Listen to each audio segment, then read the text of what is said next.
But the greatest reason why we self-sabotage comes from who we believe we are. We self-sabotage because we reach the limits of who we believe we are.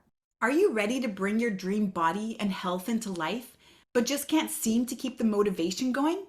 And is it finally time to address the self sabotage and the unwanted eating behaviors, such as binge eating, emotional eating, and nighttime eating, that you know are getting in the way of your goals? Do you ever wonder what it would take for you to feel in control of your rituals so that you can stay consistent and see results? Welcome to this week's special Make Peace with Food Minisode on the Fall in Love with Fitness podcast, where you'll learn how to overcome unwanted eating behavior and other self-sabotaging habits by shifting your nervous system so that your body works with you instead of against you. I'm your host, Shaban, and with each episode, I am honored to be your coach and guide in the journey to make peace with food and find food and body freedom so that struggle with weight is a thing of the past. When you tune in every Thursday on the Fall in Love with Fitness podcast, you'll catch the latest conversation on unwanted eating behaviors and learn how to shift the nervous system, rewire the brain to new patterns, and end the food and body obsession so you finally feel relaxed and no longer confused around food. Now, before we begin, I want to quickly invite you to grab a free copy of my Food Freedom ebook that I have for you at makepeacewithfood.com. And if you find that this conversation resonates with you today, then I also want to invite you to join our free Make Peace with Food Facebook community at myfoodfreedomlifestyle.com, where you can connect with me and my team directly. The links are in the show notes. And of course, if you know somebody who you feel could benefit from these conversations and discussions, make sure to share this podcast with them too. All right, athletes, now let's get into it. My mission in life is really to shift our thoughts around what health looks like, what fitness looks like. And that's the whole entire point of the podcast, Fall in Love with Fitness and Make Peace with Food, is to really shift away from all the things that we've been told we should be doing, where we're always feeling guilty that we're not doing and maybe not achieving the results that we think we should be getting. And instead, really understanding that a lot of what we do, a lot of the reasons why we have certain relationships with food comes from all these shoulds and musts and expectations. And it's a great reason why we self-sabotage, which is the topic of our conversation today.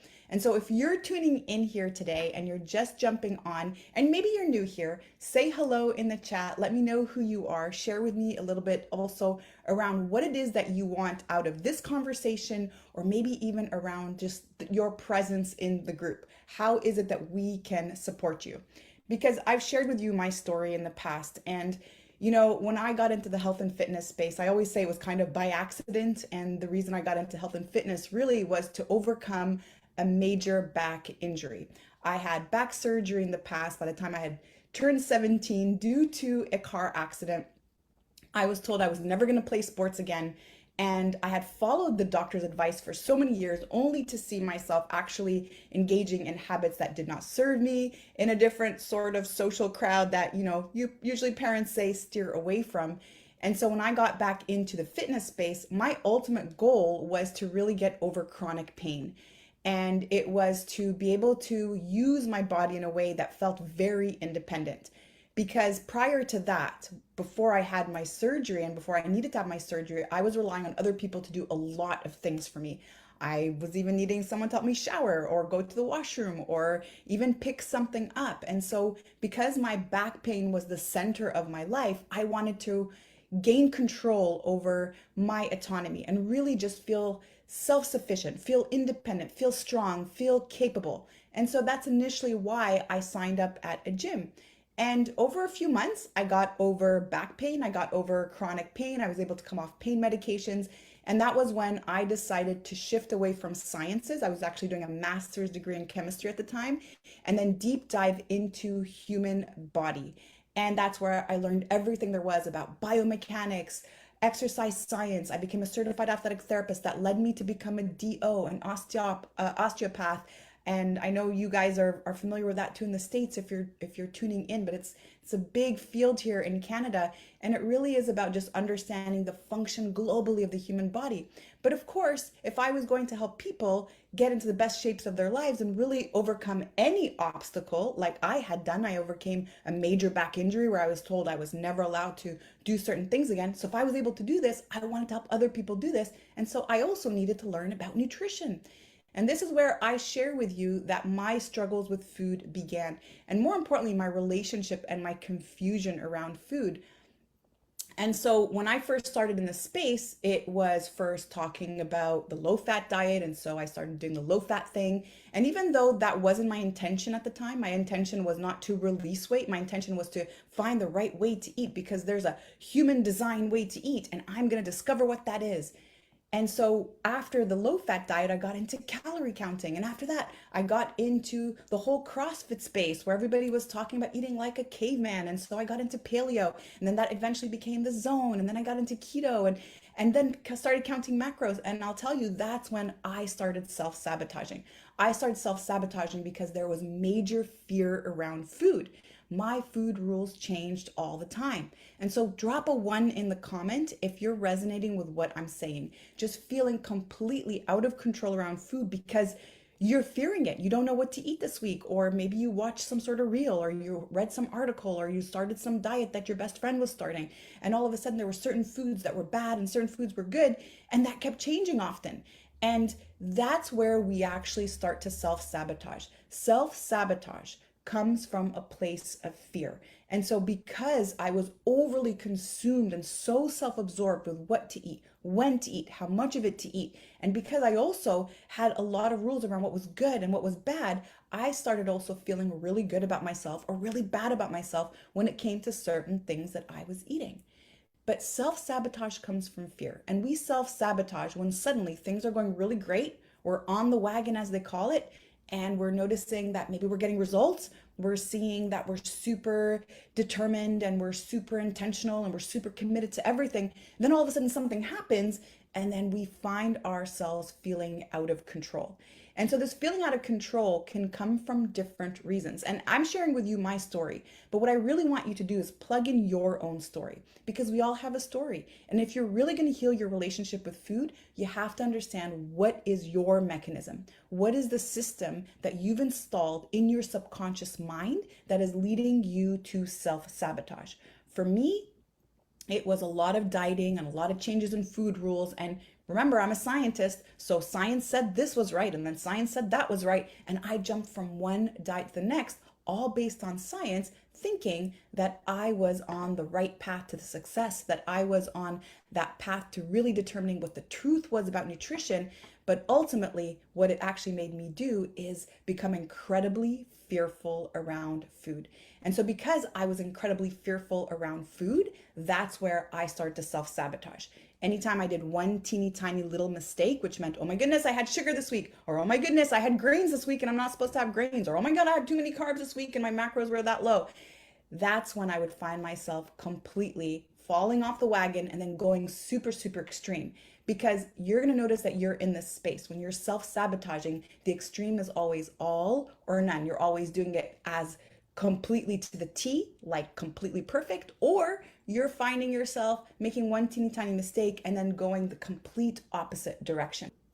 Maybe you notice that your pattern is every time you get super close to achieving results, maybe you have a goal weight to release 30 pounds, and maybe you've lost 28, and you're getting so close to those last 2 pounds, boom, all of a sudden you find yourself sabotaging. You're finding yourself now picking up the behaviors that you had stopped weeks ago. And now you're starting to engage in them again, and then seeing your results shift back to where you started. That is a form of self-sabotage. Another form of self-sabotage is just like what I shared, having this all or none approach, having this constant need for perfection. It's got to look exactly a certain way, and there's no room for error. There's absolutely no way we can be adaptive. We cannot be flexible around these little teeny tiny moments where maybe it doesn't look so perfect. So that could be another reason.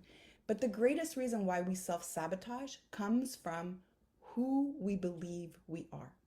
We self-sabotage because we reach the limits of who we believe we are. If I believe that I'm a person who will always struggle with weight, if I believe that I'm a person who's not worthy of love, or who's not worthy of attention, or maybe who's not worthy of a fit and healthy body, if I truly believe this about myself because of the self-talk I engage in, because of the self-deprecating conversations that are always happening in my mind, because of the way that I actually use certain words to describe myself, if that's truly what I believe I am, well, I unconsciously will do everything possible to make that proof, to make that true. And so think about it for a moment. Who do you actually believe you are? If that was you that I described in the first example, the person who's trying to release 30 pounds, do you actually believe that it could be possible for you not only to release 30 pounds, but to be the person who is 30 pounds lighter? If you feel that that's possible for you, and you actually see that you are capable of doing that, even though maybe you've never experienced that in your life, then you won't be in that space of self-sabotage. But if there's actual constant doubt, if there's fears maybe, because we have fears of success, not only fears of failures, we fear success because we don't actually maybe know what success is. Anytime you reach that border of where your self-concept is, that's now where you go to the uncertainty. You go to the space where it is the unknown. It is the things that maybe are not discoverable yet. And that's where fear exists. We self-sabotage due to our fears. Anytime that I feel that I no longer recognize myself, anytime that I feel like I'm thinking in a different way that doesn't describe who I am, even though it's sounding very positive, even though it's exactly what I want, but I've always been so afraid to go out and get it, that's where the fears start to show up. And that's where we start to self-sabotage. So the reason why you're self-sabotaging is because on a very, very deep level, you actually believe that there is an impossibility for you to achieve the result that you want. I know that's deep. That's a loaded statement to make, but just take a moment to sit back. As you're on your journey, for example, if you are on a weight loss journey, or if you're even trying to launch a business, or if you're trying to make a relationship work, are you in that space of expansion and excitement and belief and really feeling joyful and so certain that it's going to work out? Or are there fears and doubts and constant worry and maybe shame and maybe guilt that are constantly there? And now these emotions that I'm sharing with you are emotions that either describe whether you are in what we call safety mode, which is the first example, or you are in what we call protection mode. And so we talk a lot about the nervous system, but really fear lies in that part of the nervous system that we call protection mode. It's fight or flight or flee response. That's where fear lives. So anytime that you get to that limit of who you believe you are, and you start to pass that limit into the unknown, where maybe now this is brand new territory, that's where fear suddenly starts. And that's why we'll see ourselves self-sabotage. If I always believe that I'm a person who's going to struggle with weight and I'm getting really close to that goal, yet I've always been that person who struggled with weight and I'm so afraid to reach my goal. I don't know how to maintain. What if I can't maintain? What if I fail? What if this only lasts for a few months? And I'm in the what ifs and what might happen. And there's lots of fear and there's lots of worry. I'm going to use that one little mishap that happens to self-sabotage. And now I'm saying this from a very conscious perspective. I'm saying this from a very analytical mind because this is the space I'm in. I help women overcome unwanted eating behavior by helping them address their self-sabotaging behavior. So I'm saying this with a conscious mind. But if you really want to heal that space, you have to get into the unconscious. You have to know what you're doing, the patterns that you're running when you are not aware that you're running them. Because we can't heal what we don't know we're trying to heal. If you don't know what patterns you're running and why you're running them and why you're trying to maybe keep yourself safe, because that's really what we're doing. Even though I'm engaging in maybe behaviors that don't serve me, I still feel safe in them because that is the known. And anytime I get out of those outskirts of the known, that's where the fear starts. And then that's where we're always going to see self-sabotage. So if you really want to overcome self-sabotage, number one, you have to identify what is that behavior. And then number two, what is that behavior serving? Because it is serving something on a deeper level. And this is what we get into in our course, Make Peace with Food. And then number three, You have to be brave enough to really just allow for things to come up. The things that maybe you've been suppressing for so long, the things that we've been using food to cope with for such a long time. Once we're able to express that, we're able to regulate our emotions. We're able to sit in fear and stress and worry and shame and anxiety and guilt and not actually have it lead us to do something that, again, leads to that self-sabotage. We can just let that energy pass because emotions are energies in motions. And I say energies because every single type of emotion has a different energy frequency. And so we know that energy is just the sine wave. It just kind of goes up and down. And this has been shown and proven through quantum physics and different forms of science. So I know that you are aware also of the mathematical days where you learned about sine waves and cosine waves. And so when we're feeling anxiety, we're feeling worry, or we're feeling shame, we're in that peak of that wave. And we never really allow for it to just continue to pass through us because we're afraid. We don't know what this feels like, and it feels uncomfortable often. And so what we do is we try to quickly go to a source of pleasure, which oftentimes can be food, but it can also be over shopping, and it could also be over sexing, and it could be smoking, and it could be drinking, and it could be any other vice. These are all different vehicles in which we use to self-sabotage. And again, it's because we're feeling that fear, we're feeling those emotions that we're having a hard time sitting in. And now once you've done all that awareness, once you've identified all that, your next step now is to shift your nervous system. And that's what we do in our Make Peace with Food course. We help you shift from protection mode to safety mode. But you can't shift it if you don't know what you're trying to shift. So that, again, that first step is so important. It's all about the awareness. And so you can stop that self-sabotage the moment you identify your fears, the moment you identify how to sit with these fears, and then learn how to reframe these fears so that you change your identity, you change that self-concept, and you start to believe and actually absorb a completely different set of patterns of behaviors, which include thoughts and emotions and actions. And so if any of this has resonated with you today, I hope your one greatest takeaway is that your way out of self-sabotage is not going to be to become more strict on Monday. It's not going to be to buckle down a little bit tighter. It's not going to be to look for another meal plan or maybe recalculate your macros. It's not going to be any of these things. It's really going to be to understand what is driving that self-sabotage. What are the fears? Our fears have come from our life experiences. All of our life experiences have created fears, and these become our belief systems. Our belief systems generate our self-concept, and that's what we use on a day-to-day basis to operate and to live through life. That's where we decide we like this, we don't like this. I'm afraid of this, I'm not afraid of that. I enjoy that, I hate that. All of these self-made beliefs come from our life experiences. And so that's the pattern that we break. And the only way that you can change things is to really change things. And so if you're ready to get curious around whether or not you are chronically locked into protection mode, if the reason why you're self-sabotaging behavior, or the reason why it's always on the wagon, off the wagon, on the wagon, off the wagon, all in, all out, if that is your pattern and you're super curious to learn if the nervous system is behind that, then I want to help you by scheduling a free 30-minute discovery call. This is not a sales call, it's a discovery call. And more importantly, it's a self-discovery call where you're going to learn whether or not the nervous system is at play here. And if it is, I'll let you know. I'm going to share with you different ways that you can join Make Peace with Food if you feel like we're aligned. And we do have many different ways depending on the amount of support that you need and the type of budget that you're currently experiencing. And if it's not a nervous system issue, I also let you know just the same, because at the end of the day, I also want this to be a fit for me and for you. And so if that's the case, I'll share with you other resources to help you start your journey. But either way, at least you know, and at least you are one step closer to healing your relationship with food and to helping you really reach your goals. Go ahead and post your questions. Anything that has come up for you that you feel you want to share or you want support around, I'm here for that. So please take advantage of it. You got this. Thank you for listening to this week's Make Peace with Food Minisode on the Fall in Love with Fitness podcast. If this has resonated with you today, I want to invite you to subscribe to the show so you never miss a beat.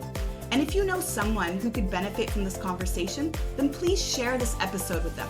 Let's work together to help as many people as possible make peace with food and fall in love with fitness. And by the way, I need to mention that if you rate and review this podcast on iTunes and send over the screenshot to Sherry at sherryshaban.com, you'll receive a $500 voucher to join me at one of my upcoming retreats or to use it in our Make Peace with Food coaching program.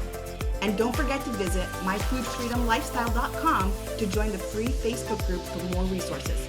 And remember, athlete, you are an inspiration. I cannot wait to hear your story.